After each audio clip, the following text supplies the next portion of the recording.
Texas Chainsaw Massacre is now the 9th installment of the Texas Chainsaw Massacre franchise, this one coming to us from producer Fede Alvarez, coming out straight through Netflix, and this is not to be confused with the two other movies that are called The Texas Chainsaw Massacre. The obvious difference here is the lack of the. Duh.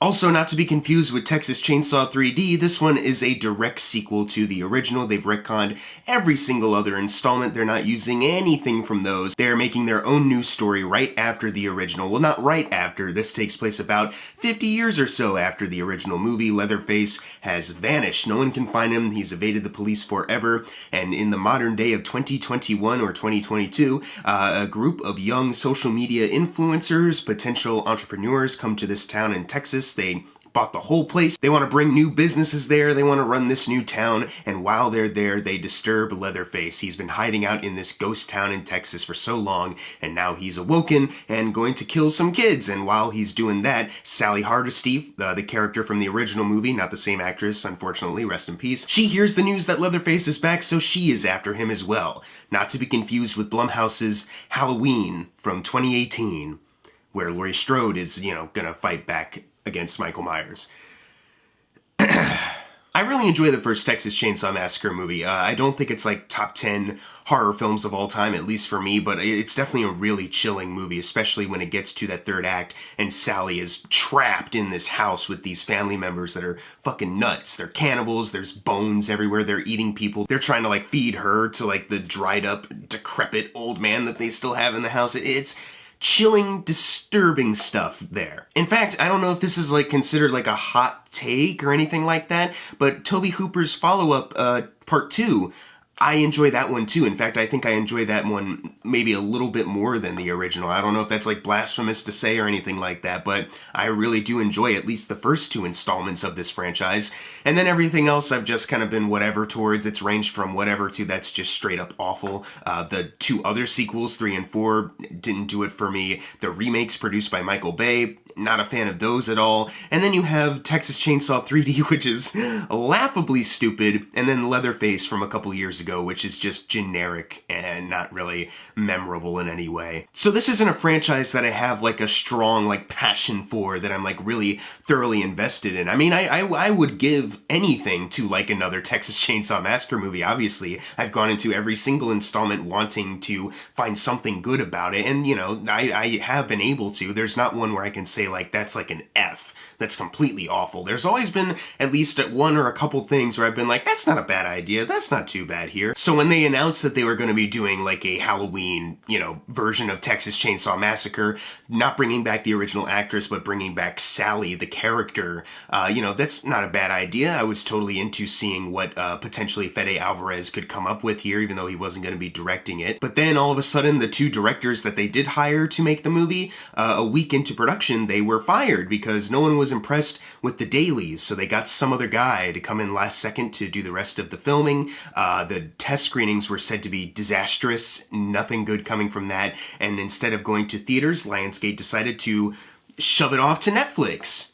So leading up to the release of this movie, ever since its announcement, it has not been looking good. But I went into this movie like I do every movie. I wanted to give it a chance. I wanted to see if this could potentially be something good, and maybe the stuff that we've been hearing just isn't true. Maybe we do have something good here. But I can't help but say, there are still things in this movie that I did, like, some smaller things that I did like about this movie. First of all, the initial setup of the movie, hey, a bunch of young gentrifiers coming to this place and disturbing Leatherface, go on a killing rampage over the course of a day. Sure, that's a solid idea to do a new Texas Chainsaw Massacre movie. I'm not even completely against the idea of bringing back Sally Hardesty. They didn't go into this movie with lazy, sloppy intentions. There's some kind of story that they knew would be cool, and the idea of it is still very cool to me. I can also say positively that the director that they hired to take over, he doesn't direct a bad-looking movie in any way. There's a lot of,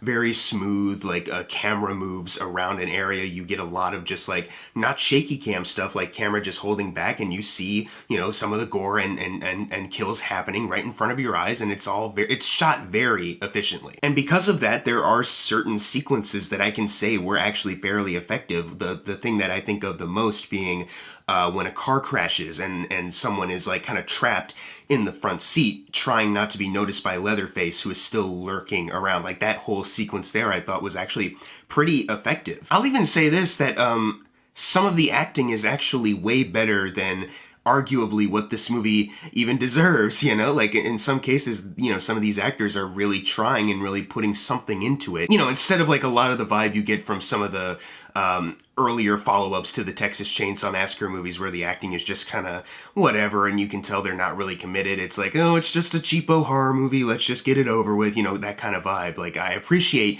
actors that are committed at least to their material, to this movie. Last thing I can say is, you know, the score. Score's alright. Score's pretty good. Accompanies the movie pretty well. Now let's talk about the negatives, because I have a lot of those. The thing that I noticed pretty immediately when the kills were actually starting, even though I will say that, you know, there's a couple parts of it that are genuinely pretty effective, but so much of this movie seems to misunderstand what makes Leatherface so creepy and so terrifying as a character. The very first, like, gore thing in this movie is like a cop reaching for Leatherface, like, hey, calm down, buddy, and Leatherface grabs his hand, and he doesn't, like, break it, like, oh, shit, oh, you dislocated my hand. He removes the hand. He grabs it, snaps it to the point where, like, it's hanging on by, like, bloody threads, and bones are sticking out, so he can, like, you know, jab it into his neck, you know. You can tell, like, they were thinking this is gonna be a really cool, gory thing to do for a first kill, and it's like, that's not anything that Leatherface can actually do. Like, he's not like this superhuman being, because that's the only kind of thing that can do that to someone. Even like the buffest dude in the world can't do what Leatherface did there. And Leatherface isn't buff. Leatherface is just this big oaf. He's a big oaf who is a cannibal, a murderous cannibal, who is also stupid. He's a dumb guy. You know, you watch some of those earlier movies, especially the original, and you do get the vibe of like, this is just a big dummy. You know, he's got the big look and he wields around a chainsaw because he's a maniac.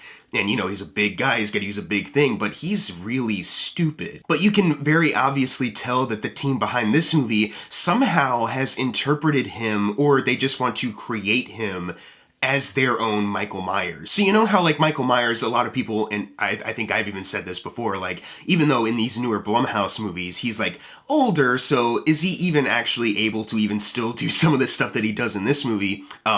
It gets even worse for Leatherface in this case, because he is also somebody who is older, but they start having him do, like, the Michael Myers acts of, like, doing superhuman things. But even the stuff that Leatherface does in this movie, you've never seen Michael Myers do. I have never seen Michael Myers grab somebody's hand, knock it clean off. I have never seen Michael Myers take like a little small hammer and while he's trying to fight somebody off, whack someone in the knee so perfectly that it bends backwards as if he just got hit with like a log or like a mallet. Leatherface does that in this movie. Leatherface, who, like, it doesn't look like he's giving it the most force in the world, just like your average, like, I'm gonna hit something but not too hard kind of look. And the leg bends back in a way that is like, only a superhuman could do that. Leatherface with a chainsaw is able to take off some people's heads with ease, to the point where you're like, I know that's a digital effect. I feel cheated because there's so many obvious VFX improvements, but it just makes the movie look cheaper than it actually probably was. There's even a point where like a character is not trying to step on steps because they creak. So she does that thing where she goes over the railing and is going to jump down to like the next one. And once she does, she looks back to the middle and Leatherface is just miraculously standing right there. He's somehow, his big ass snuck around before, and she's already facing the wall where she's like jumping down from, looks up and he's already like, you know, snuck all the way there quietly, because if he goes fast, the only way he can get there is fast. But if he does go fast, then there's creaks. But he somehow manages to get there without creaking anything, without being seen when she's jumping down in like a split second. Holy shit. Like I don't understand how anyone like storyboarding it or on the day shooting it didn't think, oh wait, this is stupid. This is not anything that Leatherface, Michael Myers wouldn't even do this shit. What is going on here? I just don't understand this view of the Leatherface character. It seems like they've done everything they could to make their own Michael Myers, to like amp up how terrifying and scary he is just because of how much gore there is. But it had the opposite effect for me. Instead, I was just like taken out, like, oh, come on, this is too goofy. Like I said, the thing that chilled me the most about the original movie was the part where Sally is trapped in the house. Bones everywhere. These cannibal people having their own like specific kind of quirks and mannerisms that are like terrifying, and you're trapped. You're trapped in like hell, essentially. They don't have any of that in this movie. They seem to think that the scariest part about that movie was just big guy with a chainsaw. And yes, that is scary. Like, don't get me wrong, the Leatherface character is a scary idea. It's a scary character. We've seen it be scary before. But in this movie, they have taken that like, okay, he's a scary character. Give him Michael Myers stuff. And that's not what makes him good. So already you have a Leatherface that doesn't feel like Leatherface, and some gore that occasionally looks alright. You know, there's one shot in particular where someone gets cut in half and the camera's like moving. You know, I don't want to give too much away specifically on that, but it was a cool idea of a shot. But so much of it looks digital and fake. And so much of it, just the logic is so flimsy, I can't even get engaged with the story. I can't even really get engaged with the moment that I'm watching, and it also doesn't help that a lot of these characters suck. It doesn't help that, like, the social media influencers that show up are literally just in the background the entire time, except for when they all need to get on a bus to be chainsawed by Leatherface. I thought it would have been really funny if, like, you know that cringy bit in the trailer that's also cringy in the movie where someone holds up their phone and they're live streaming and they go, "Try anything, you're canceled, bro." I thought it would have been funny if Leatherface was just like, "Oh, okay, bye." And he like steps off, and then they're just like, wait, did he actually leave, or is he like waiting outside somewhere? Who's gonna step off first to check? I thought that would have been pretty funny if like a threat of cancellation actually worked on Leatherface, because he's like a big dumb guy. Oh, no, wait, no, he's not. He's just a monster. He's like a superhuman monster. A Michael Myers. Oh, boy. So they populate the background, but what about the characters in the foreground? Did not care for them at all. Elsie Fisher is like the best one, but even that is kind of flimsy. They give her a backstory that, you know, is interesting. It's an interesting thing to explore, but in the context of the movie, I don't think it really has a point. I don't think they really gave that character an arc that was actually satisfying or meant something or was interesting to analyze. It was like a very basic, flimsy, kind of exploitive thing. I haven't looked up anything on like what the reaction is to like her specific storyline, but I can't imagine it's very good, you know. I can totally understand anyone not being a fan of what they do with what they included. But like I said, she's the best just as far as like, you know, her acting is fine and there's at least something interesting to look at with that character. And then everyone else is just like, they give them such a rushed introduction as far as like what they're doing, who they are as people. It's just like, you know, the movie takes place over the course of, you know, day and night, and then like early morning, literally the exact same as the original movie. It's under an hour and 30 minutes, like the original movie as well, very short. But that means that there's just no time to get invested with characters or the story. Like, there's the guy who's gonna be a chef, and he brought along his future wife, who's gonna open her own store about something. And that's the end of their characters, you know, like that's all you get for them. And then you have Elsie Fisher's sister, who the introduction for her sucks. It creates a bad taste in your mouth for the character immediately. Like they're at a gas station and this guy shows up in a red truck and he's got a gun on his hip and, you know, the baseball cap and all that shit. He's got the look of like a Texas racist. And don't get me wrong, if I see anybody walking around with like a, you know, coming out of a truck, baseball cap and a gun on their hip trying to look so badass and like their own Lone Ranger, even I would think like, oh, give me a fucking break, you know? But this character, this guy pulls up to get gas into his truck. They are not even like, they're like 2 feet from each other. And she, talking to her friends out loud, not even with him within earshot, he's like right there, goes like, "Oh, big man driving a big truck with a gun on his hip. Oh, what must be compensating for something?" And it's like, what the fuck are you doing? You're gonna get killed! Like I said, like, you know, these things are things I would probably think as well. But, like, the guy is right there. What are you doing? Why would you... The confidence you have.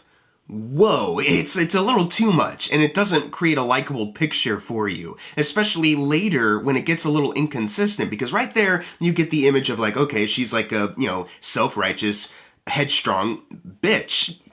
But then there's this other storyline that gets introduced involving this woman who's still in the town. You know, they are led to believe that they own every single building in this town, so the police come to remove her from the property. And this old lady has a heart attack. They have to rush her out of there, out of the town. And she, all of a sudden, even though they just got to the town, no sense of escalation, no proper build up to it, all of a sudden she's just like, I want to get out of here. This just doesn't feel right anymore. I feel sick. Oh gosh, I just want to leave. Now, obviously, there's more developments to happen with that storyline of like, oh, well, maybe we didn't actually own it. I can't find the papers for it. Maybe we should check out and see if she actually does have papers to still own this house. But she doesn't even last long for that escalation. It's just like immediately as soon as she has the heart attack, she's just like, oh, this feels wrong. And oh gosh, what's happening? This character who you introduced us as like this self-righteous, headstrong, I don't care about anything and I just want to get my business started, whatever. And all of a sudden it takes this. I found that very inconsistent, and it didn't make for a likable character at all. Speaking of that Texas guy, though, with the gun on his hip, even he is, like, inconsistent as fuck, too. He's still a bad character because his dialogue, his delivery of it is, like, so obviously creepy. But then there's a scene with him and Elsie Fisher where he might have a bit of a heart of gold. He's got a soft spot for that kid. But then the scene after that, he's back to being an obvious creep. Like, what do you think you're doing over here? It's like, what am I supposed to get out of any of these characters? I guess nothing. I guess I'm supposed to hate them because I'm gonna root for Leatherface for murdering them. Even though Leatherface is, like, not a character you should, like, actually be rooting for. And even though these characters could have had something interesting to them to make you care for them. Like, I won't say, like, the character work in, like, the original movie is, like, anything too strong or anything like that, but I never watched that movie and went, man, these guys are unlikable. You know, like, they have banter with each other, they're friends, they get kind of annoyed with each other, too, but it's never anything where I'm like, oh, God, get this character off the screen. It's just like, whatever, you know, they are them, you know? That's kind of the point of the movie, is that they're just these, you know, they could be anybody and they're just thrown into this nightmare situation. So all the new characters suck. What about Sally Hardesty? They bring back Sally Hardesty, you know, doing the legacy sequel thing, the thing that Scream literally just made fun of like a month ago. How is she? Well, this is probably the worst use of like a legacy character I think I've ever seen on screen. Not even joking. Holy shit. I honestly think they fucked this character up because, look, the way she's written into the movie, you could take her out and the only thing you'd have to adjust in the screenplay is the scenes that she is in, but everything else kind of works out. You know what I mean? It feels like a very last minute kind of addition, which is shocking.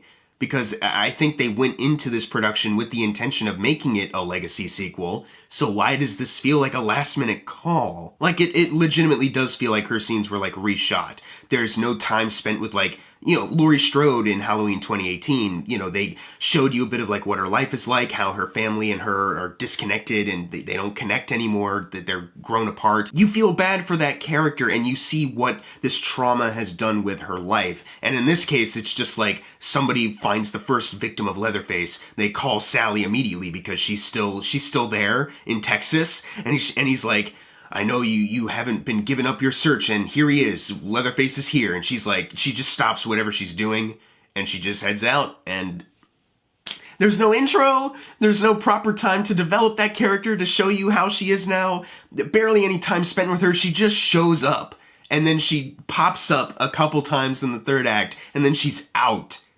Embarrassing. They even give her like a whole thing all of a sudden. It doesn't help because they are barely developing or, you know, growing this character, but they give her this thing where, like, she corners Leatherface. Leatherface is right there. No escape. Gun is pointed. Let's go. And she has a whole bit of, like, do you remember their names? And she recites the names of the characters from the original, and she's like, say my name. You remember me, right? Please tell me you remember me. And Leatherface is like, what the fuck? And he, like, literally, like, walks past her and leaves.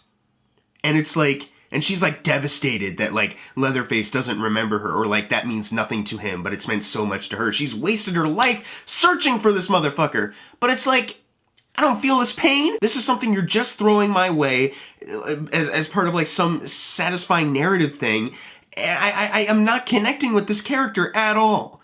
Who is this? This might as well be, like, a random stranger who just showed up. Because you're doing nothing with the legacy character. And then it gets even more frustrating when you think of, like, why is Leatherface getting a gun pointed at him? And he is like, well, I'm not going to kill you because my sights are set on the two new characters. Why? Why does Leatherface have like a code like that or whatever? Why is he like, oh, you're pointing a gun at me, but you're not those two, so I'm gonna walk past you now?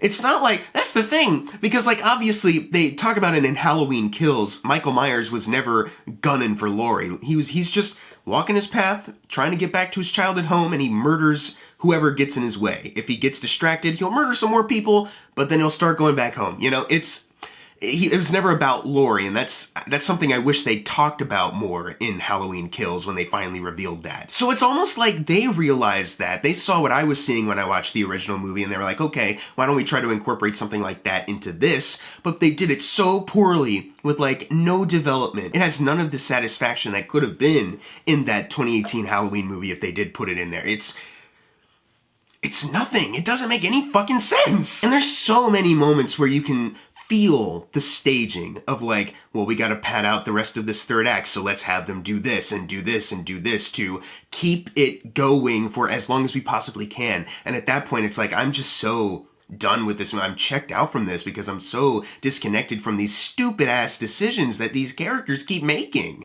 Spoiler warning, by the way, I can't talk about one of my biggest issues with this movie without talking spoilers, so here we go. Big spoiler warning.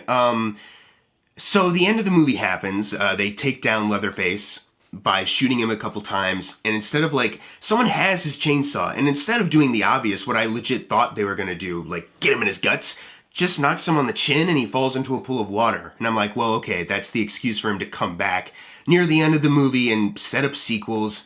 Fuck it, whatever, get the movie over with. The two remaining characters, Elsie Fisher and her sister, get into this car. They turn on the autopilot instead of going, I'm flooring this bitch to get the fuck out of here. Instead, they turn on the autopilot, open the sunroof, and start to slowly go off, and they look at each other like, oh, I can't believe we survived that. It's funny how you're a survivor of a school shooting, Elsie Fisher, and you're also a survivor in this. Was that the theme of the movie, that survivors survive? I don't fucking know. Either way, movie's about to end. It's so great. Leatherface runs up out of nowhere, punches the window, you know, that thing in movies where if you punch a window perfectly, it'll break, like shatter. Grabs the sister and takes his chainsaw and smoothly rips that shit off. There is like no attempt to make it look like it is difficult, that there is some kind of struggle to like get the chainsaw all the way through. It's just like, eh. Like, I know I'm watching a visual effect now. Thanks, whoever the fuck directed this movie, name I'm forgetting at this moment. But the real icing on the cake of that is that Elsie Fisher, the reason why they open up the sunroof is so Elsie Fisher can stand up and look back and do the fucking homage shot to Sally in the back of that truck looking at Leatherface.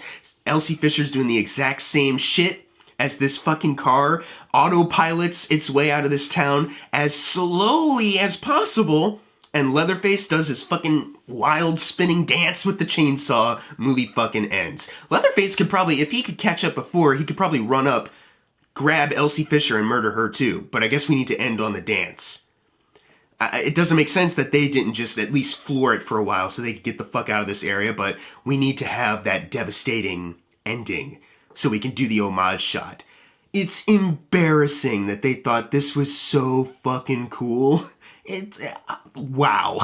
All in all, what a fucking movie. It started off like pretty bad, but I was still like, well, you know, these things aren't necessarily too awful about it. But as it just kept going, it got worse and worse to the point of like aggravation. I was like angry at the movie because it was doing stupid shit.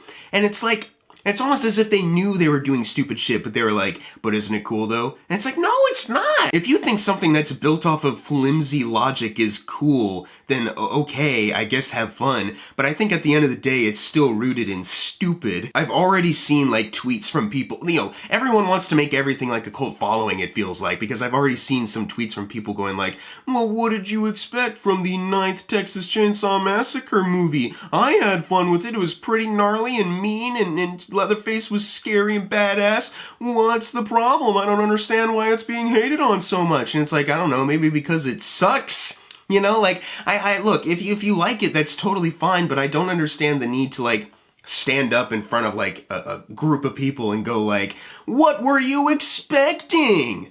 I expected something good. I saw the potential there. I could see the different avenues they could have taken to make it good, and they didn't.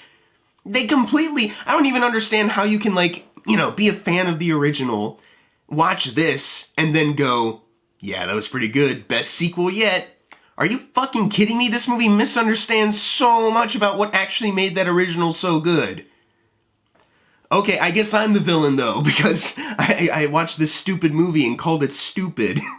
I'm gonna give Texas Chainsaw Massacre a D+. I still do want to give it credit for the things it got right, but those things are few and far between from the stuff that is so bad about this movie. It's not just average Netflix bad or, like, you know, just average horror movie bad. It goes the extra mile to be stupid. It kind of like what Halloween Kills did recently, except, you know what? This one I'd say is a little worse than Halloween Kills. You know, it's...